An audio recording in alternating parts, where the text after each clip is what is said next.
क्या कभी किसी ने सोचा है कि रूस की संसद का नाम ड्यूमा एक रूसी शब्द से बना है जिसका मतलब है सोचना?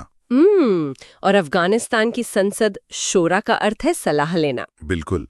किसी देश की संसद के नाम या वहां के नेताओं के उपनामों को अगर गहराई से देखा जाए ना, तो सिर्फ एक शब्द से उस देश का पूरा इतिहास पढ़ा जा सकता है। हाँ, उसकी मानसिकता भी। सही कहा।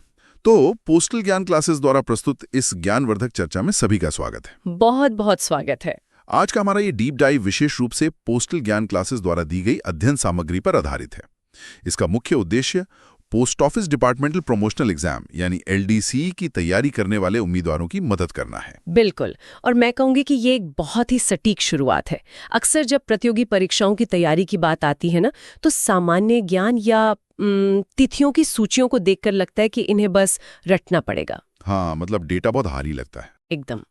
आज हमारे पास जो स्रोत सामग्री है ना, जिसमें प्रसिद्ध व्यक्तियों के उपनाम, उनके समाधि स्थल, राज्यों के स्थापना दिवस, विभिन्न देशों की संसद, ये सब शामिल हैं।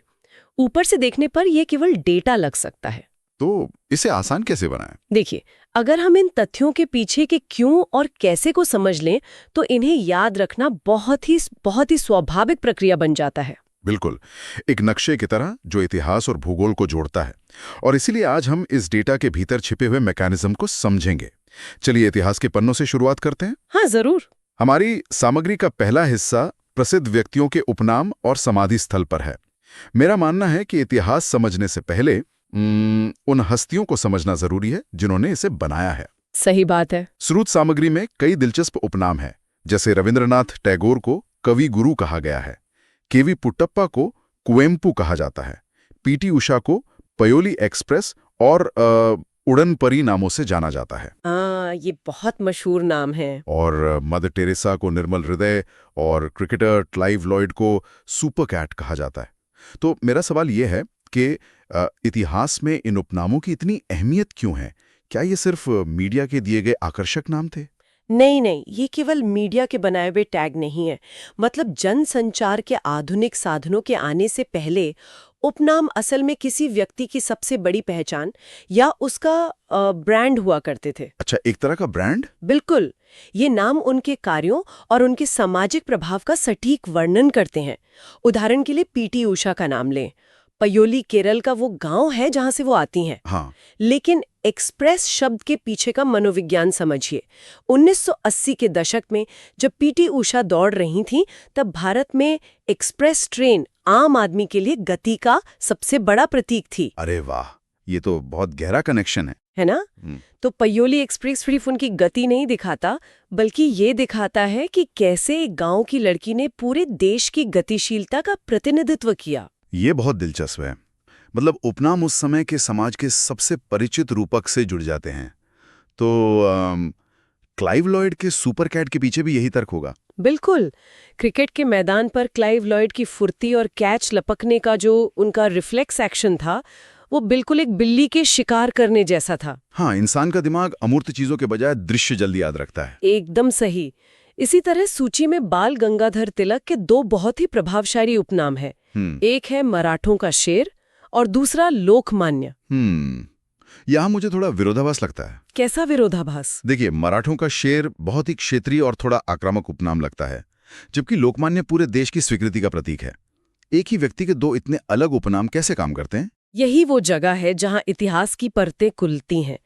मराठों का शेर उनके शुरुआती राजनीतिक सफर और ब्रिटिश सरकार के खिलाफ उनके उग्र रवैये को दर्शाता है। अच्छा, उनका शुरुआती दौर। हाँ, लेकिन लोकमान्य, जिसका अर्थ है जिसे लोगों ने अपना नेता मान लिया हो, यह दर्शाता है कि कैसे उनका प्रभाव महाराष्ट्र से बाहर निकलकर पूरे राष्ट्रीय स्वतंत्रता संग्राम में फैल गया। मतलब ये दोनों उपनाम उनके राजनीतिक विकास के दो अलग-अलग चरणों का दस्तावेजीकरण करते हैं। बिल्कुल। इसी तरह मदर टेरेसा का उपनाम निर्मल हृदय असल में उस आश्रम का नाम था जो उन्होंने बेसहारा लोगों के लिए बनाया था। उनका काम ही उनकी पहचान बन गया। काम का पहचान बन जाना वाकई एक सशक्त विचार है। अब स्रोत सामग्री इसी कड़ी में आगे बढ़ती है और समाधि स्थलों की बात करती है। जी। महात्मा गांधी का समाधि स्थल राजघाट, लाल बहादुर शास्त्री का विजय घाट, चौधरी चरण सिंह का किसान घाट, BR अम्बेडकर का चैत्य भूमि और अटल बिहारी वाजपेयी का सदैव अटल है। इन नामों के पीछे का क्या तर्क है? समाधि स्थलों के नामकरण का मैकेनिज्म सीधे तौर पर उस नेता के जीवन दर्शन से जुड़ा होता है। जैसे चौधरी चरण सिंह का पूरा राजनीतिक करियर कृषि और किसानों के इर्द गिर्द था। हाँ, वो किसानों के नेता माने जाते थे। तो किसान घाट आजाद भारत के कृषि केंद्रित फोकस का प्रतीक है। वहीं लाल बहादुर शास्त्री के समय में भारत ने 1965 का युद्ध जीता था। तो विजय घाट उस जीत के लिए है? बिल्कुल। देश ने जो विजय प्राप्त की उसे अमर करने के लिए विजय घाट नाम रखा गया। और चैत्य भूमि का तर्क और भी गहरा है। बौद्ध धर्म में चैत्य एक पवित्र प्रार्थना स्थल को कहते हैं, क्योंकि डॉक्टर अंबेडकर ने बौद्ध धर्म अपना लिया था। हाँ, और लाखों दलितों को एक नई सामाजिक पहचान दी थी। इसलिए यह नाम उनके ऐतिहासिक कदम का सम्मान करता है। लेकिन यहाँ मैं थोड़ा पीछे हटना चाहूंगा और एक बुनियादी सवाल पूछना चाहूंगा। जी पूछिए। एक पोस्टल कर्मचारी के लिए जो एलडीसी परीक्षा की तैयारी कर रहा है, ये सब जानना क्यों जरूरी है? क्या ये सिर्फ परीक्षा में एक नंबर लाने का साधन है या डाक विभाग के काम से इसका कोई सीधा संबंध है? मैं कहूंगी कि ये एक बहुत ही व्यवहारिक सवाल है। डाक विभाग किसी भी देश की ऐतिहासिक धरोहर का सबसे बड़ा वाहक होता है। भारत में हर साल दर्जनों स्मारक डाक टिकट जारी होते हैं। Commemorative stamps. बिल्कुल। ये टिकट अक्सर इन्हीं महान हस्तियों, उनके उपनामों या उनके समाधि स्थलों पर आधारित होते हैं। एक जागरूक अधिकारी को भारत की धरोहर की गहरी समझ होनी चाहिए। हाँ, जब कोई कर्मचारी किसी विशेष डाक टिकट को प्रोसेस करता है तो उसे उसका महत्व पता होना चाहिए। बिल्कुल।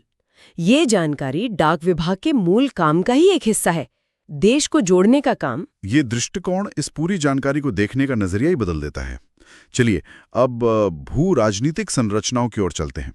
हमारी सामग्री का अगला हिस्सा प्रमुख राज्यों के स्थापना दिवस और विभिन्न देशों की संसदों के नामों पर है। जी, ये बहुत महत्वपूर्ण सेक्शन है। राज्यों के स्थापना दिवस की सूची में मुझे कुछ बहुत ही स्पष्ट समूह दिखाई देते हैं, जैसे 21 जनवरी को मणिपुर, मेघालय और त्रिपुरा का स्थापना दिवस, फिर 1 मई को गुजरात और महाराष्ट्र दिवस, हाँ, और 1 नवंबर को तो पूरा एक महासमूह है, पंजाब, हरियाणा, मध्य प्रदेश, कर्नाटक, केरल और आंध्र प्रदेश। ये तिथियां एक साथ कैसे आ गईं? इन तिथियों के एक साथ आने के पीछे का मैकेनिज्म भारत के प्रशासनिक पुनर्गठन में छिपा है। इन्हें अलग अलग रटने के बजाय अगर हम कानूनों को समझ लें तो ये खुद ब खुद याद हो जाती हैं। जैसे 1 मई का क्या कानून था? 1 मई 1960 को बॉम्बे पुनर्गठन अधिनियम लागू हुआ था। पहले बॉम्बे एक बहुत बड़ा राज्य था, लेकिन भाषाई आधार पर मराठी बोलने वालों के लिए महाराष्ट्र और गुजराती बोलने वालों के लिए गुजरात, इसे 2 हिस्सों में बांटा गया। अच्छा, इसलिए दोनों का स्थापना दिवस एक ही है? हाँ, इसी तरह 21 जनवरी 1972 को उत्तर पूर्वी क्षेत्र पुनर्गठन अधिनियम के तहत मणिपुर, मेघालय और त्रिपुरा को पूर्ण राज्य का दर्जा मिला। और 1 नवंबर का लॉजिक क्या है? इतने सारे राज्य एक ही दिन क्यों? 1 नवंबर भारत के प्रशासनिक इतिहास की सबसे महत्वपूर्ण तारीखों में से एक है। इसके पीछे मुख्य कारण 1956 का राज्य पुनर्गठन अधिनियम है। मतलब स्टेट्स रीऑर्गेनाइजेशन एक्ट। बिल्कुल। आजादी के बाद भारत कई छोटी बड़ी रियासतों का एक जटिल ढांचा था, तो प्रशासन को सुचारू रूप से चलाने के लिए फजल अली आयोग की सिफारिशों के आधार पर 1 नवंबर 1956 को भारत के नक्शे को भाषाई आधार पर फिर से खींचा गया। और इसी दिन मध्य प्रदेश, कर्नाटक, केरल और आंध्र प्रदेश जैसे राज्यों ने अपना वर्तमान आकार लिया। सही कहा। और बाद में जब 1966 में पंजाब से अलग होकर हरियाणा बना, तो वो तारीख भी संयोग से 1 नवंबर ही थी। ये जानकारी तो चीजों को बहुत आसान बना देती है। राज्यों से निकलकर अगर अंतर्राष्ट्रीय स्तर पर जाएं, तो सामग्री में दुनिया भर की संसदों के अलग अलग नाम दिए गए हैं। हाँ, अगर हम दुनिया को एक विशाल कॉर्पोरेट संस्था मान लें, तो ये संसदें अलग अलग देशों के बोर्ड रूम है। बिल्कुल। जैसे जापान की संसद डायट है, रूस की ड्यूमा, इजराइल की नेसेट, अफगानिस्तान की शोरा, स्वीडन की रिक्सडाग और ताइवान की युआन। शुरुआत में हमने ड्यूमा और शोरा का जिक्र किया था। जी। क्या इन शब्दों की जड़ें हमें ये बताती हैं कि वो देश अपने लोकतांत्रिक ढांचे को कैसे देखता है? निश्चित रूप से। शब्दों की अपनी एक अलग कार्यप्रणाली होती है। रूस की ड्यूमा शब्द रूसी क्रिया ड्यूमेट से आया है, जिसका अर्थ है सोचना या गहराई से विचार करना। मतलब संसद एक ऐसी जगह है जहां रणनीतिक सोच विचार हो। हाँ। वहीं अफगानिस्तान की शोरा का अरबी परंपराओं में अर्थ होता है परामर्श या सामूहिक सलाह मशवरा करना। कबीलाई समाजों में कोई एक व्यक्ति फैसला नहीं लेता, बल्कि सभी मिलकर सलाह करते हैं। यह उसी परंपरा का विस्तार है। और इजराइल की नेसेट, इजराइल की नेसेट का अर्थ प्राचीन हिब्रू में सभा या इकट्ठा होना है। ये नाम केवल इमारतें नहीं है, ये उन देशों के शासन को चलाने की मानसिकता का ब्लूप्रिंट है। यह वाकई बहुत गहरा है। तो अब तक हमने ऐतिहासिक हस्तियों और उनके बोर्डरूम्स को देख लिया। अब हम समय के चक्र पर आते हैं, हमारा कैलेंडर। हाँ, महत्वपूर्ण दिवस। हमारी अध्ययन सामग्री का तीसरा भाग राष्ट्रीय और अंतर्राष्ट्रीय महत्वपूर्ण दिवसों से भरा हुआ है। यहाँ मैं चाहूंगा कि हम डाक विभाग से जुड़े 2 सबसे अहम दिनों पर पहले बात करें। बिल्कुल। LDCA परीक्षा के उम्मीदवारों के लिए ये सबसे अहम है। 9 अक्टूबर को विश्व डाकघर दिवस और 10 अक्टूबर को राष्ट्रीय डाक दिवस। मेरा सवाल यह है कि 1874 में ऐसा क्या हुआ था कि 9 अक्टूबर को विश्व डाकघर दिवस मनाए जाने लगा? क्योंकि देशों के बीच चिट्ठियां तो 1874 से पहले भी जाती ही थीं, तो अचानक यूनिवर्सल पोस्टल यूनियन यानी UPU की क्या जरूरत पड़ गई? देखिए, 1874 से पहले अंतर्राष्ट्रीय स्तर पर चिट्ठी भेजना एक प्रशासनिक दुस्वप्न था। मान लीजिए कि भारत से किसी को यूरोप पत्र भेजना है। उस समय कोई एक समान नियम नहीं था। मतलब हर देश के अपने अलग नियम थे। हाँ, हर देश के बीच अलग अलग द्विपक्षीय संधियां थीं। पत्र जिस भी देश से होकर गुजरता, वह देश अपना अलग ट्रांजिट शुल्क लगाता था। बाप रे, ये तो बहुत महंगा और मुश्किल होता होगा। बहुत ज्यादा। कई बार भेजने वाले को पता भी नहीं होता था कि कुल कितना खर्च आएगा, और पत्र खो जाने का डर अलग से। इसलिए 9 अक्टूबर 1874 को स्विट्जरलैंड के बर्न में UPU की स्थापना हुई। और इसने क्या किया? इसने एक क्रांतिकारी मैकेनिज्म पेश किया। पूरी दुनिया को एक समान डाक क्षेत्र मान लिया गया। अंतर्राष्ट्रीय डाक दरों को मानकीकृत किया गया। यानी UPU ने दुनिया भर के अलग अलग डाक नियमों को एक सिंगल सिस्टम में बदल दिया, और इसी वैश्विक प्रणाली का सम्मान करने के लिए 9 अक्टूबर चुना गया। बिल्कुल सही। और ठीक इसके अगले दिन 10 अक्टूबर को हम राष्ट्रीय डाक दिवस मनाते हैं, जो भारत के भीतर हमारे अपने डाक नेटवर्क को समर्पित है। ये स्पष्टता परीक्षा के लिए बहुत मददगार साबित होगी। एकदम। सूची में कुछ और बेहद अहम दिन हैं, जैसे 28 फरवरी को राष्ट्रीय विज्ञान दिवस। ये दिन सर CV रमन द्वारा रमन प्रभाव की खोज के लिए जाना जाता है। रमन इफेक्ट नाम तो सबने सुना है, लेकिन ये मैकेनिज्म असल में है क्या? अगर इसे बिल्कुल सरल भाषा में समझें, तो जब प्रकाश की किरण किसी पारदर्शी माध्यम जैसे पानी या कांच से होकर गुजरती है, तो उसका कुछ हिस्सा अपनी दिशा बदल लेता है, यानी बिखर जाता है। रमन प्रभाव ने यह साबित किया कि जब प्रकाश बिखरता है, तो प्रकाश के कणों और उस माध्यम के अणुओं के बीच ऊर्जा का आदान प्रदान होता है, जिससे प्रकाश का रंग या वेवलेंथ बदल जाती है। अच्छा, इससे ये साबित हुआ कि प्रकाश केवल एक तरंग नहीं, बल्कि कणों से भी बना है। हाँ, ये भौतिकी में इतनी बड़ी छलांग थी कि इसके लिए उन्हें नोबेल पुरस्कार मिला। इसीलिए 28 फरवरी को विज्ञान दिवस मनाया जाता है। अद्भुत। इसके अलावा 9 जनवरी को प्रवासी भारतीय दिवस मनाया जाता है, क्योंकि 1915 में इसी दिन महात्मा गांधी दक्षिण अफ्रीका से भारत लौटे थे। जी। सूची में 5 जून को विश्व पर्यावरण दिवस, 21 जून को अंतर्राष्ट्रीय योग दिवस, 1 जुलाई को भारतीय स्टेट बैंक स्थापना दिवस और राष्ट्रीय चिकित्सा दिवस, 29 अगस्त को राष्ट्रीय खेल दिवस, जो मेजर ध्यानचंद के जन्मदिन पर है, और 1 दिसंबर को विश्व एड्स दिवस है। ये काफी लंबी सूची है। वही तो, परीक्षा की तैयारी करने वाले उम्मीदवारों के सामने सबसे बड़ी चुनौती ये होती है कि इतने सारे दिन एक साथ याद कैसे रखें। क्या कोई मनोवैज्ञानिक तरीका है? बिल्कुल है। मानव मस्तिष्क अलग अलग बिखरे हुए तथ्यों को याद रखने में संघर्ष करता है, लेकिन वो कहानियों को बहुत आसानी से याद कर लेता है। कहानियों के रूप में कैसे? एक बेहतरीन तकनीक है घटनाओं को एक थीम में पिरोना। पोस्टल ज्ञान क्लासेस के नोट्स इस तरह से व्यवस्थित है कि ऐसी श्रृंखलाएं बनाना आसान हो जाता है।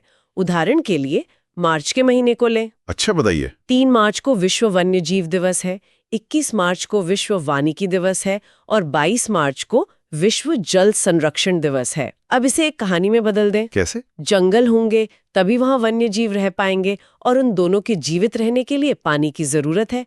3, 21, 22 मार्च। अरे वाह, एक बार ये मैकेनिज्म दिमाग में बैठ गया तो इसे भूलना लगभग नामुमकिन है। ये वाकई काम करता है। हाँ, थीम के आधार पर जोड़ने से रटने की जरूरत ही खत्म हो जाती है। चलिए, अब दुनिया का सबसे बड़ा संगठन भविष्य के लिए क्या लक्ष्य तय कर रहा है, ये देखते हैं। हमारा अगला भाग संयुक्त राष्ट्र द्वारा घोषित अंतर्राष्ट्रीय वर्षों के बारे में है। जी, यूएन ईयर्स। 2023 मोटे अनाज का अंतर्राष्ट्रीय वर्ष था।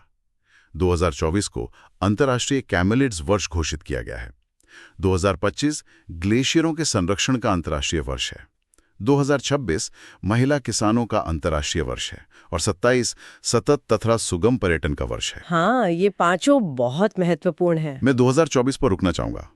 कैमेलिड्स यानी ऊंट, अल्पाका, लामा जैसे जानवर। संयुक्त राष्ट्र ने अचानक एक पूरा साल इन जानवरों को क्यों समर्पित कर दिया? ये सिर्फ जानवरों के प्रति प्रेम का मामला नहीं है, बल्कि ये भविष्य की खाद्य सुरक्षा का एक बहुत ही गंभीर मैकेनिज्म है। खाद्य सुरक्षा, वो कैसे? जैसे जैसे जलवायु परिवर्तन के कारण तापमान बढ़ रहा है और सूखे की स्थिति पैदा हो रही है, पारंपरिक कृषि संकट में आ रही है। कैमेलिड्स प्रजाति की खासियत ये है कि वे अत्यधिक विपरीत परिस्थितियों में भी जीवित रह सकते हैं। मतलब रेगिस्तान की गर्मी हो या पहाड़ों की ठंड, वो सरवाइव कर लेते हैं। बिल्कुल, और दूध, मांस तथा ऊन दे सकते हैं। यूएन ये संदेश दे रहा है कि अगर जलवायु संकट से लड़ना है तो हमें इन जानवरों के संरक्षण पर निवेश करना होगा। ये जानकारी तो पूरी तरह से दृष्टिकोण बदल देती है, और यही तर्क 2025 के लिए भी लागू होता होगा, क्योंकि ग्लेशियर्स दुनिया के ताजे पानी का सबसे बड़ा स्रोत हैं। एकदम सही।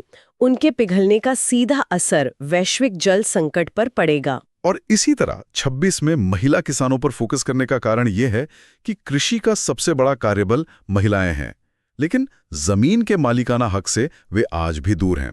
ये पूरा एक तार्किक क्रम है। बिल्कुल। अब तक हमने इतनी गहरी चर्चा की है, अब समय है इस चर्चा को एक छोटे से क्विज से और भी रोचक बनाने का।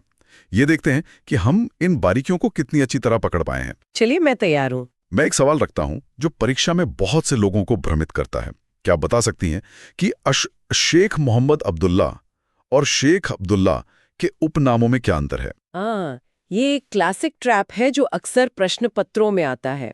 स्रोत सामग्री के अनुसार जो शेख मोहम्मद अब्दुल्ला हैं, उनका उपनाम अंग्रेजी में कश्मीर का शेर है, जबकि सूची में जो केवल शेख अब्दुल्ला हैं, उन्हें उर्दू में शेरे कश्मीर कहा गया है। अर्थ एक ही है, लेकिन विकल्प में ये मामूली सा अंतर आ जाए तो सटीक शब्दावली पर ध्यान देना जरूरी है। बिल्कुल सही, एक एक शब्द महत्वपूर्ण है। अब मेरा दूसरा सवाल, मलेशिया की संसद का क्या नाम है? हमने ड्यूमा और शूरा पर बात की, लेकिन ये छिपा हुआ मोती है। सोचने दीजिए। ये नाम किसी शाही दरबार जैसा लगता है। इसका सही उत्तर दीवान निगारा होना चाहिए। एकदम सटीक जवाब। अब आप चाहें तो एक सवाल मेरी तरफ उछाल सकती हैं। ठीक है, तो महत्वपूर्ण दिनों की सूची से मेरा सवाल है, विश्व ब्रेल दिवस कब मनाया जाता है? ये साल की एकदम शुरुआत में आता है, जनवरी के महीने में। हाँ, 4 जनवरी। बिल्कुल सही। ये लुई ब्रेल के जन्मदिन के अवसर पर मनाया जाता है, जिन्होंने उस पर्सनीय लिपि का आविष्कार किया था जिससे दृष्टिबाधित लोगों के लिए पढ़ने और लिखने के दरवाजे खुल गए। एकदम सही। और इस छोटे से क्विज से ये साबित होता है कि जब आप कहानी समझ लेते हैं तो उसे रिकॉल करना बहुत तेज हो जाता है। सही बात है। ये पूरी चर्चा इस बात का प्रमाण है कि एलडीसी परीक्षाओं की तैयारी के लिए पोस्टल ज्ञान क्लासेस के नोट्स बहुत ही उपयोगी और महत्वपूर्ण हैं। विशाल जानकारी को थीम और तर्क के साथ प्रस्तुत करना बहुत बड़ा हथियार है। मैं पूरी तरह सहमत हूँ। और अंत में इन सभी तथ्यों को जब एक साथ रखकर देखा जाता है ना, तो एक बहुत ही गहरा निष्कर्ष निकलता है। वो क्या? एक साधारण डाक कर्मचारी का काम सिर्फ एक जगह से दूसरी जगह लिफाफे बांटना नहीं रह जाता। वो एक ऐसे विशाल वैश्विक नेटवर्क का हिस्सा बन जाता है जिसका अपना एक समृद्ध इतिहास है। बहुत खूब। किसी के सामने जब कोई विदेशी पते वाला लिफाफा आता है, मान लीजिए स्वीडन का या जापान का, तो वो सिर्फ एक पता नहीं होता। उस लिफाफे के पीछे एक ऐसा देश होता है जिसकी अपनी संसद है, जिसे रिक्सटाग या डाइट कहते हैं। उसका अपना एक स्थापना दिवस है और उस देश को हमारे देश से जोड़ने वाली 1874 में बनी एक मजबूत डाक प्रणाली है। ये एक ऐसा विचार है जिस पर हम सबको चिंतन करना चाहिए। अगली बार जब कोई भी विदेशी टिकट या लिफाफा हाथ में आए तो उसके पीछे के उस पूरे ऐतिहासिक तंत्र को महसूस किया जाना चाहिए। बिल्कुल। इसी प्रेरणादायक विचार के साथ हम आज के इस डीप डाइव को यहीं विराम देते हैं। पोस्टल ज्ञान क्लासेस के लेक्चर को देखने के लिए धन्यवाद और पोस्टल ज्ञान क्लासेस के साथ जुड़ने के लिए बहुत बहुत धन्यवाद। Thanks for connecting with postal ज्ञान क्लासेस। सुरक्षित रहें और सीखते रहें।